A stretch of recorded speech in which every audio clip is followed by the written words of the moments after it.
एक कहानी ऐसी भी प्रवीण के साथ।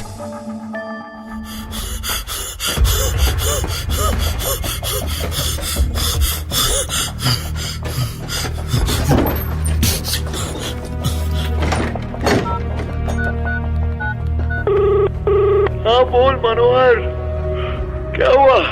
उधर से पराशर के फोन उठाकर इतना कहते ही इधर से एक बेहद डरे सहमे हुए मनोहर ने कहा, पराशर वो मुझे मार देगा भैया, हमको बचा लो, हमारी बीवी बच्चों का क्या होगा भैया, बचा लो पराशर भैया, बचा लो पराशर भैया, बचा लो पराशर।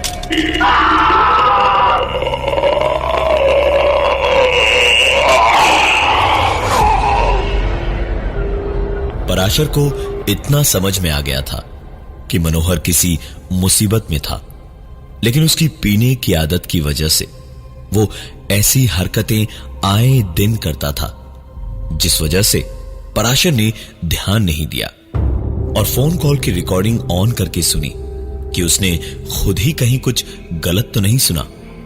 और रिकॉर्डिंग ऑन करते ही उसने एक अजीब सी आवाज सुनी।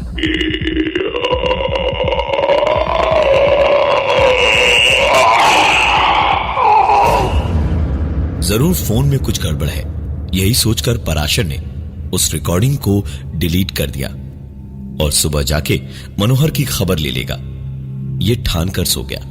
पराशर पूरे कस्बे में बहुत जाना माना आदमी था, जीप का ड्राइवर था और अपनी मेहनत से रात दिन जीप चलाकर उसने अपनी 3 जीप स्टेशन से हवेली वाले रास्ते पर लगवा रखी थी। पराशर हमेशा लोगों की मदद तो करता ही था, कभी किसी के बारे में पीठ पीछे भी बुरा बोलते हुए किसी ने नहीं देखा। बहुत इज्जत थी उसकी पूरे इलाके में। सुबह उठा तो फिर से फोन चेक किया और पाया कि रात के बाद मनोहर ने फोन नहीं किया, नशे में सो गया होगा। यही सोचकर मनोहर के घर की ओर पराशर निकल पड़ा और उसके घर पहुंच के रात को फोन आने वाली पूरी बात मनोहर की बीवी को बता के पूछा कि मनोहर कहां है। तो उसकी बीवी बोली, रात को तो नशे में धुत होकर सोया था, अभी भी वैसे ही सो रहा था।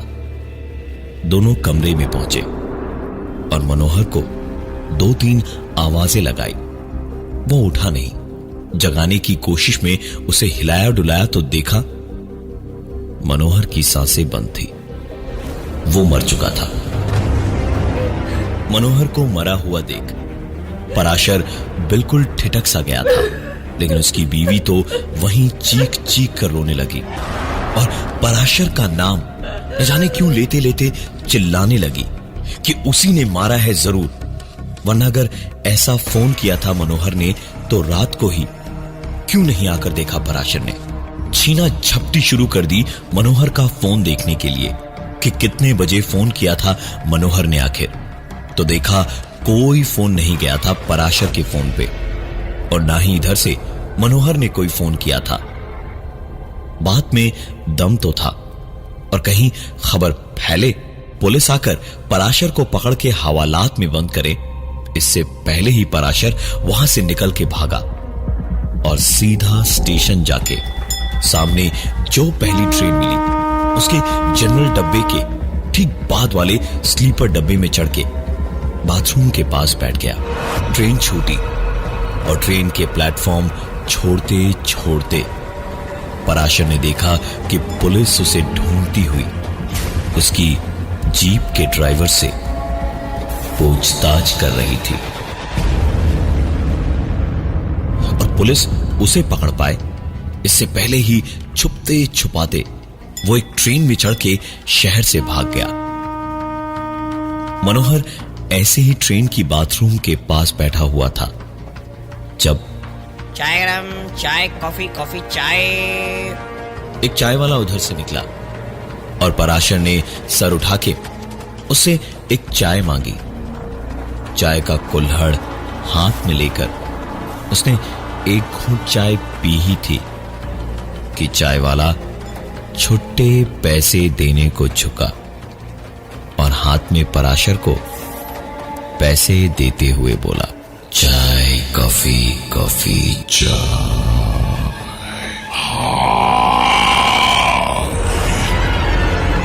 पराशर की रगों में दौड़ता खून एक पल में सूख के धुआं हो गया और चेहरा उसका बिल्कुल पीला पड़ गया। लेकिन पराशर हिम्मती आदमी था। कोई भी और होता तो वहीं बैठे बैठे घबराहट से दम तोड़ देता। वो तुरंत उठा और वहां से सीधे बोगी के अंदर लोगों की भीड़ में दौड़ा। लेकिन कभी कभी हिम्मती आदमी की किस्मत भी उसे धोखा दे जाती है। पराशर जैसे जैसे बोगी में लोगों की सीटें पार करता जा रहा था, हर कोई पराशर को बड़ी बड़ी आंखों से घूरता हुआ वही आवाज कर रहा था।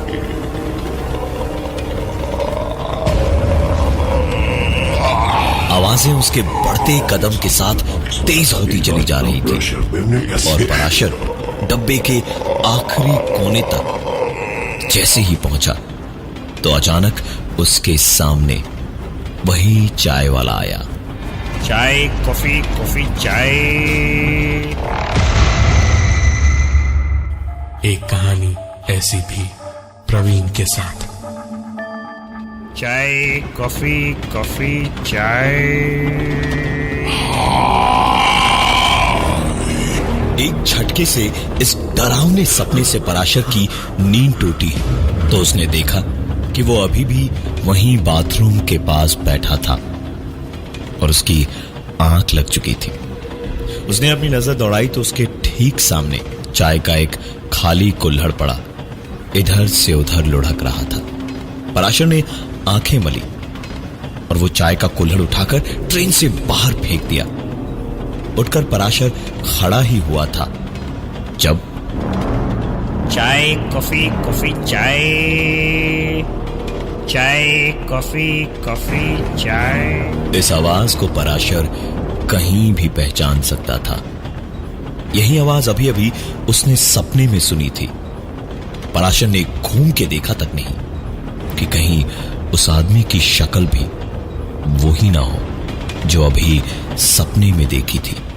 पराशर सीधा बाथरूम में घुस गया और मुंह धोने लगा और मुंह धोकर पराशर ने शीशे में कुछ देखा तो वहीं पत्थर बन गया।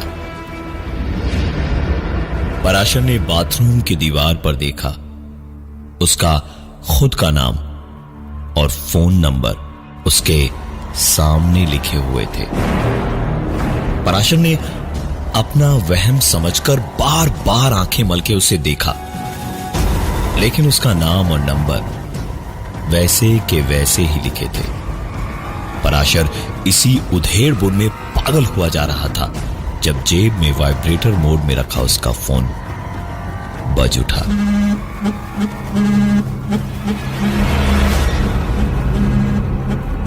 पराशर का फोन बजा। पराशर ने घबराते हुए फोन उठाया तो दूसरी ओर से एक कड़क आवाज ने कहा, सुनो पराशर, इलाके में तुम्हारी इज्जत है, इसे बचाए रखना चाहते हो तो चुपचाप आके सरेंडर कर दो। कहीं हमने तुम्हें पकड़ लिया ना तो तुम्हारी अच्छाई गई तेल लेने, डंडा घुसेड़ के कबूल कराएंगे सब। पराशर ने एक भी लफ्ज बोले बिना फोन काटा और सिम निकालने ही जा रहा था जब दोबारा उसका फोन बजा। नंबर इस बार कोई दूसरा था तो पराशर ने फोन दोबारा उठाया और उसके फोन को उठाते ही दूसरी तरफ से आवाज आई। पराशर की आवाज सुनकर इस बार घबराहट से पागल सा ही हो गया। उसके हाथ से फोन छूट के गिरते गिरते बचा। पराशर जानता था अब अगर पुलिस के पास नंबर है तो दिक्कत हो जाएगी। ट्रेस करके भी पुलिस उस तक पहुंच सकती है।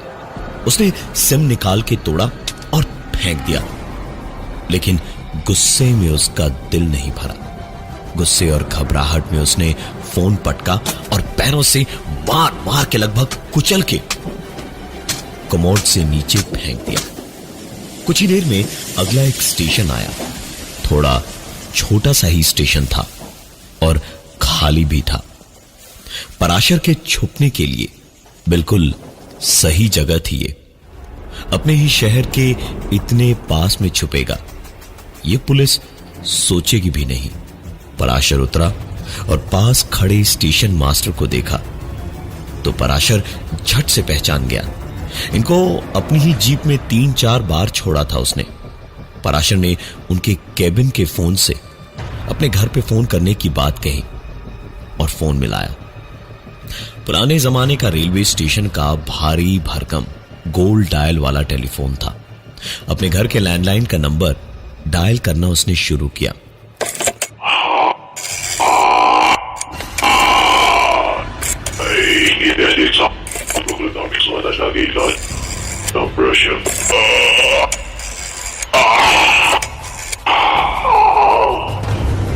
नंबर वापस डायल होते ही वही आवाज हुई और हैरानी में रिसीवर पराशर के हाथ से छूट गया। लेकिन फिर खुद को संभालते हुए पराशर ने पूरा नंबर डायल किया और दूसरी तरफ से उसकी बीवी के हेलो बोलते ही पराशर ने हल्की दबी आवाज में उससे एक ही सांस में सब कह दिया, सुनो प्रतिमा, कोनो कुछ भी कहे तुमसे किसी चीज पर यकीन ना करना। हमने मनोहर को नहीं मारा है, तुम बस संभाल के रहना और किसी से कुछ भी मत कहना। मामला शांत होते ही हम भी चुपचाप वापस आ जाएंगे, समझी? अब हम रख रहे हैं, घबराओ मत, हम ठीक है और तुमको फोन हम करते रहेंगे। पराशर फोन रखता इससे पहले ही उधर से एक आवाज आई, प्रतिमा मुन्ने का ख्याल हम बहुत अच्छे से रख लेंगे।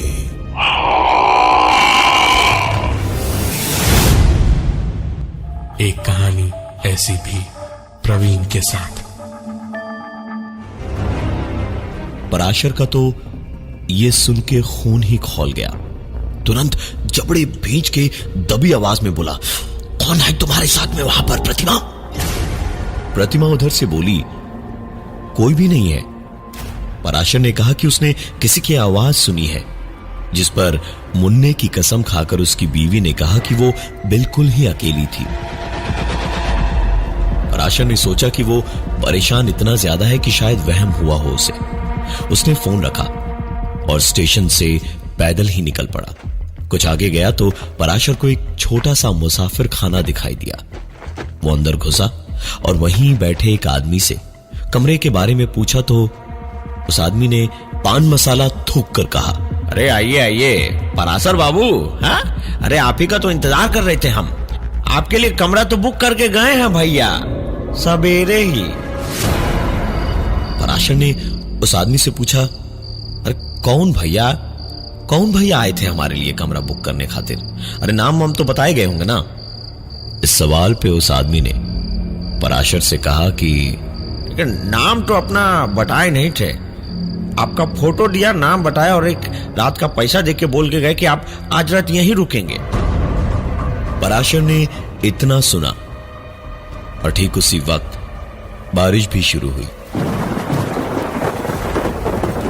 पराशर वहां से उल्टे पांव भागा और स्टेशन के पास पहुंचे इससे पहले ही बुरी तरह भीग न जाए, इसलिए एक टूटे फूटे से मकान में घुस के बैठ गया। बैठे बैठे ही उसका फोन बजा। फोन उसकी बीवी का था। फोन उठाते ही पराशर रो पड़ा और अपनी बीवी से कहा, अरे हम थक गए भाग भाग के। अरे पता नहीं क्या हो रहा है हमारे साथ में। हम नहीं मारे मनोहर को भाई, काहे सब हमारे पीछे पड़े हैं, हाँ?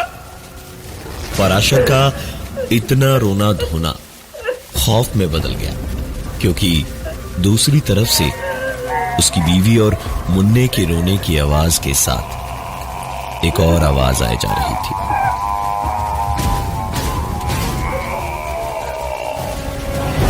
पराशर के हाथ से फोन छूट कर गिर गया, क्योंकि यह आवाज सुनते के साथ ही उसे याद आया कि फोन, सिम, सब कुछ तो निकाल के तोड़ के फेंक दिया था उसने। तो फिर यह उसकी पॉकेट में कैसे आया? पराशर तुरंत वहां से उठकर भागा और वापस कस्बे की ओर जाती हुई ट्रेन में चढ़ गया और कुछ ही घंटों में अपने गांव पहुंचा। छुपते छुपाते किसी तरह अपने घर में चोरों की तरह जब घुसा तो अपनी बदकिस्मती पे बहुत पछतावा हुआ उसे। बीवी बच्चे बिल्कुल ठीक थे, लेकिन पुलिस ने पहरा डाला हुआ था। पराशर पकड़ा गया। कुछ ही देर की पूछताछ के बाद ही पराशर ने मुंह खोल दिया और अपनी चुप्पी तोड़ी। हमने मनोहर को नहीं मारा है। अरे हम तो जीप चलाते थे, लेकिन फिर एक दिन मनोहर और हमारे कुछ दोस्त रात को जंगल से लौट रहे थे। एक सवारी बैठी थी। उनके बैग में पैसा देख के हम लोग की नीयत खराब हो गई। उसको जंगल में ले जाके पैसा वैसा छीन कर हमने छोड़ दिया। जब कुछ भी नहीं हुआ तो हिम्मत बढ़ी और ऐसे ही बहुतों को लूटा। लोगों को लगा कि हम मेहनत करके आगे बढ़े हैं, पर सच्चाई सिर्फ हम और हमारा गिरोह जानता था। एक दिन वो लड़का आया, उसको लूट पाट के हमने जंगल में छोड़ दिया, लेकिन उसे कोई जंगली जानवर मार गया। उसी लड़के की आत्मा है जो बदला लेने के लिए हम सबको एक एक करके मार रही है। हम मनोहर को नहीं मारे, हमारा विश्वास कीजिए, हम मनोहर को नहीं मारे। हिंदुस्तान का कानून सबूतों की बिना पे फैसला सुनाता है। जो पराशर के खिलाफ थे उसे आजीवन कारावास की सजा हुई। पराशर के गिरोह के 3 लोग और बचे थे। उनको भी अपने किए की सजा एक के बाद एक मिल ही गई, लेकिन कहते हैं कि उस कस्बे की स्टेशन से जंगल वाली रोड पे किसी अच्छी आत्मा का साया है। अब कोई भी बुराई या बुरा आदमी उधर कुछ भी गलत नहीं कर सकता उसके रहते रहते। मैं हूं प्रवीण, और ये थी आज की एक कहानी ऐसी भी।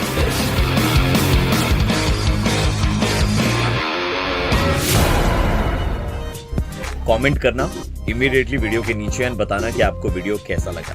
Thank you so much.